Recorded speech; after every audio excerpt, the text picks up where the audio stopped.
How can isolation lead to addiction?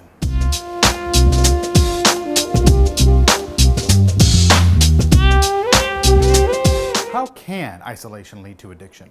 It's a common complaint that when a loved one starts abusing substances, they tend to pull away, dipping out of functions, being late to work, not showing up for appointments, and generally becoming unreliable. The truth is, isolation breeds addiction. It replaces understanding with indifference, connection with selfishness, and community with seclusion. But there is freedom in recovery for those who learn to notice these patterns and make a conscious effort to change. We reached out to friends and experts to tell us about their experiences and ways to build paths to recovery. Let's hear what they have to say. I look at isolation as a friend of addiction. I think there's a lot of different reasons people isolate. A big reason, I think, is fear. A lot of people that come into recovery, they fear others getting to know them and perhaps not liking them, which is a distortion in itself. Most people that are alcoholic and or drug addicts carry a lot of shame and guilt around with them. For one, you don't have to put what's inside out there. That can be a real scary thing. Recovery involves a lot of risk taking, doing things that you're not accustomed to doing, taking risks. The odd thing is, once a person is able to break through that and take some risks, they begin to see the falsity of some of the thinking they have. Believe it or not, I look at isolation as a coping skill. It's not a healthy one. Nonetheless, it's a coping skill. And it's interesting, a lot of clients, patients I've talked to in the past talk about how their addiction started off very social. You know, they started off by having drinks with their friends, or they started smoking marijuana with their friends in high school, and it was a very social thing. But as the addiction progresses, it actually becomes quite the opposite. Their world starts to get smaller and smaller and smaller, until the point where they don't want to be around anyone while they're using, while they're not using. Another thing that creates this sense of isolation is other mental health illnesses, like, again, depression, anxiety. Two very common co-occurring conditions with drug and alcohol use. People who become very depressed will start to tell themselves that they're a burden on other people.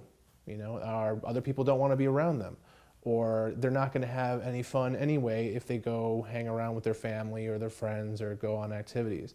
And this type of thought distortion is rampant in many mental illnesses, including alcohol and drug addiction. So the brain starts to tell you that you don't enjoy those things. You don't enjoy being around your family. You don't enjoy going to the movies with your friends. You're not going to have any fun, so what's the point? Now you throw in significant and serious addiction, and you don't even want to waste your money on stuff like that, because all of your money is going toward feeding your drug habit. Isolation feeds addiction. It's one of the main reasons newly sober people fall back into the turmoil of substance abuse. The lack of human connection just isn't healthy. It's important during this time period to create meaningful relationships with people who want to see you heal. So, go to the gym, take a dance class, volunteer for a charity. Any safe place that puts you with people can help break the chains of isolation. This will help you make friends with common interests, forming new constructive patterns that can replace self-destructive habits. Things like joining a support group and getting a sponsor can also be helpful. Talking to a therapist, spiritual leader, or just meeting a sober friend for coffee can help you get some outside perspective. These conversations give you an opportunity to relate to others and see that you are not alone on this journey. Because everyone has moments of doubt, and let's face it, we could all use a shoulder to lean on some days. I like being alone, so there's this balance where I have to find, understanding myself and being aware of my triggers and what I can and cannot do. So I do need some time to myself. It's very important, but I also have to know when I've gone too far into isolation, where you can feel it. Like I start to feel very lonely. So that loneliness comes in, and that's when I know I've been isolating. A lot of times what I'll do is I will go for a long car ride. I'll have the music up, and so I'm not isolating in my apartment, a dark apartment, all alone.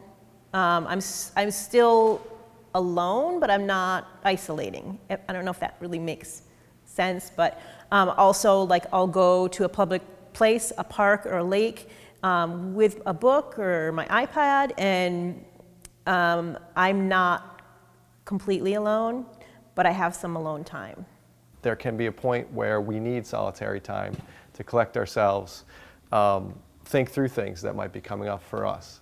But I think we also have the responsibility to communicate what's going on. Otherwise, we are left feeling, again, unlike everyone else.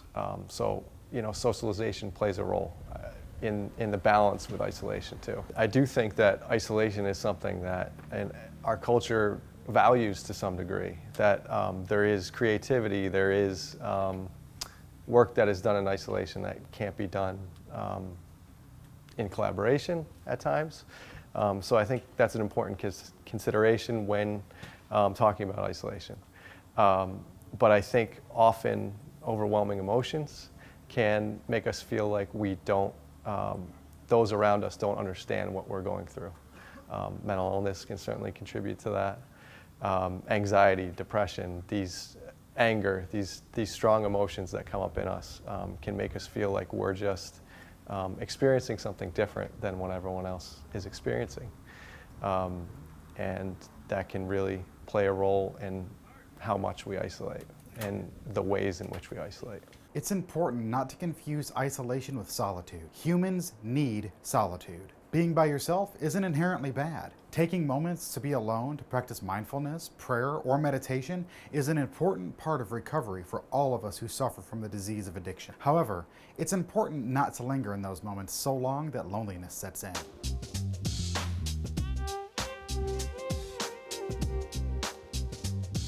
When you isolate from society, your immediate inner circle, from your friends, from work, it's so damaging in many different ways. First of all, if you're isolating and you're staying home all day and you're not talking to anybody, you might not be working, you might lose your job. The people that care about you the most might start to have some of these codependency issues like we were talking about, suffering from their own anxieties and depression. But for the individual itself, it is a breeding ground for depression. Depression can be a debilitating, life-ending illness. And isolation is one of its biggest triggers. We start to isolate from people and from society, and that breeds and strengthens depression. And depression, in a small subset of people that have major depressive disorder, die by suicide. And the way that kind of evolves over time is that we isolate, we start to tell ourselves that people don't really want to be around me, I'm just a burden on them anyway.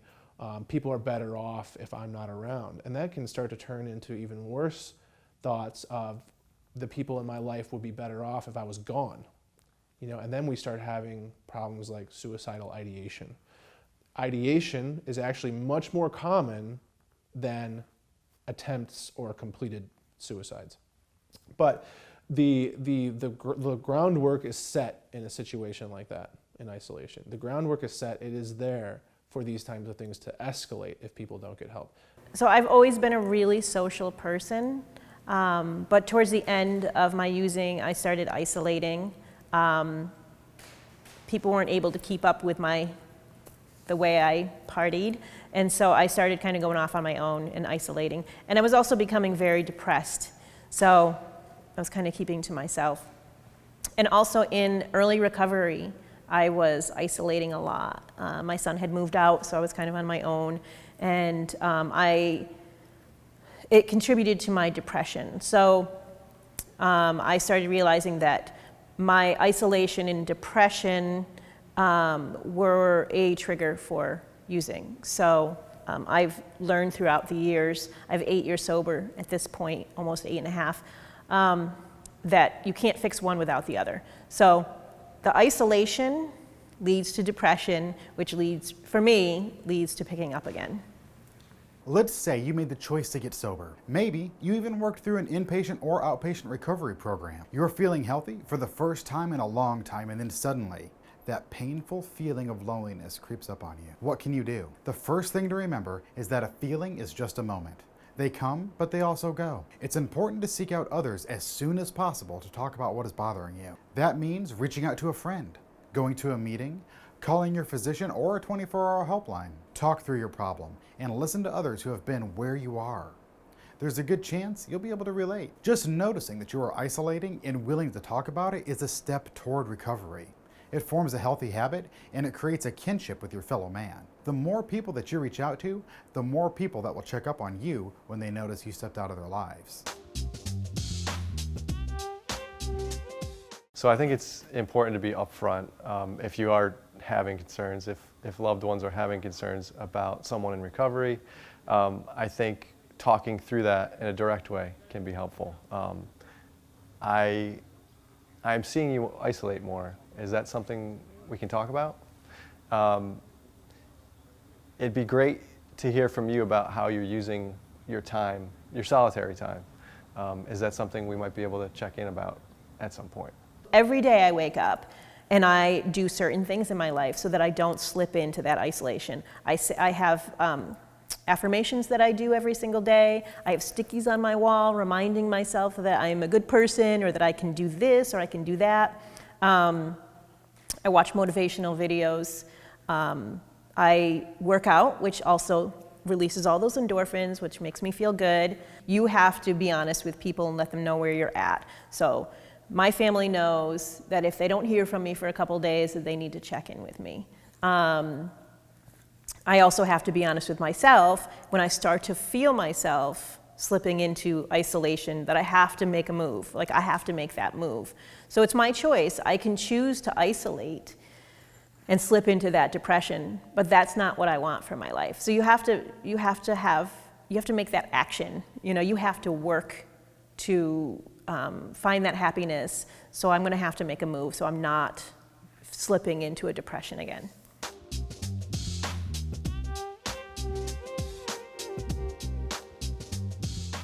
Addiction loves for people who suffer from it to isolate themselves. We lose identity, we lose identification with others. We lose the social aspect of a healthy life. And when we isolate, it feeds our addiction. In sobriety, I have found out that being a part of the human race is an awesome thing. It's not always happy, joyous, and free. Life goes on, and you need people in your life to connect with. I have people that I do nothing but fish with, and I have people that I talk about recovery a lot with. And you know, we come to find out that we can have different kinds of relationships with people, but that those relationships are necessary. They change too. It's just indescribable what my higher power has done in my life. I consider myself a success today. By grace. It was just not much I did except surrender and put one foot in front of the other. If you sense yourself pulling away from friends and loved ones, it's important to ground yourself by reaching out to the people that support you. Remember, you don't have to go this alone. In times of darkness, find the light of human connection to get some perspective. As always, remember, recovery is a journey, and that journey begins with the first step. If you or a loved one is struggling with addiction, we're here to help. Give us a call at 888-216-4032. For new episodes of Around the Turn, make sure to hit subscribe below.